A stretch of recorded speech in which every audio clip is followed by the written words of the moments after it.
Yosemite National Park, a hunk of rock the size of an apartment building fell off the granite face of El Capitan in Yosemite National Park on Wednesday, killing one person and injuring another on a mountain at the height of climbing season, officials and witnesses said. At least 30 climbers were on the wall at the time, but it was not clear if the victims were climbers or tourists, Ranger Scott Getterman said. It was witnessed by a lot of people, he said. The injured person was taken to a hospital near the park. No names were immediately released. El Capitan is one of the world's largest granite monoliths, towering 4,000 feet, 1,219 meters, above Yosemite Valley. Several people made emergency calls, reporting the rock fall from the waterfall route on the east buttress of El Capitan. Officials didn't provide details on the size of the rock fall, but climbers posted pictures on social media from hundreds of feet up the wall showing billowing white dust moments after the crash.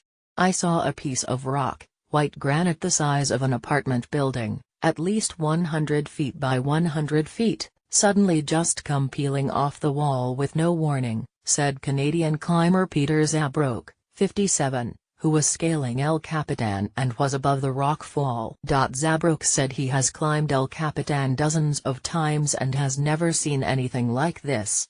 Mountaineers from around the world travel to the park in the Sierra Nevada to scale El Capitan's sheer face. Fall is one of the peak seasons because the days are long and the weather is warm. Rock falls are common in Yosemite but seldom fatal. Ken Yeager, president and founder of the Yosemite Climbing Association, reviewed photos of the cliff face and debris field, estimating the relatively thin piece that broke off covered an area big enough to fit 5 houses. "It cratered and sent stuff mushrooming out in all directions," said Yeager, fearing that its victim was someone he knew from the climbing community. Zabroek said he and friends were in the middle of a 6-day climb of the waterfall route on the right side of El Capitan when they saw it. "Boy, I don't know how anybody could have survived that," he told KFSN-TV, the ABC affiliate in Fresno. Peering down from his perch 2,000 feet, 609 meters, up on the rock, Zabroek said he saw a rescuer lowered by helicopter and I believe he grabbed one survivor. He later saw rescuers moving someone on a litter. "It was done at tremendous peril to the rescuers because there were 3 subsequent rock falls that were all nearly as big and would have killed anybody at the base," he said. Climber Kevin Georgeson said he and climbing partner Tommy Caldwell witnessed a massive rock fall in the same area while they prepared for a trek that made them the first people to free climb the Dawn Wall on El Capitan in 2015. First they heard a rumble and then they saw a white cloud of dust. "Yosemite is just a really active, wild place.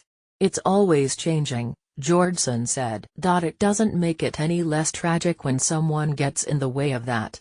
In 2013, a rock dislodged and severed the rope of a Montana climber who was scaling El Capitan. Mason Robeson, 38, fell about 230 feet to his death.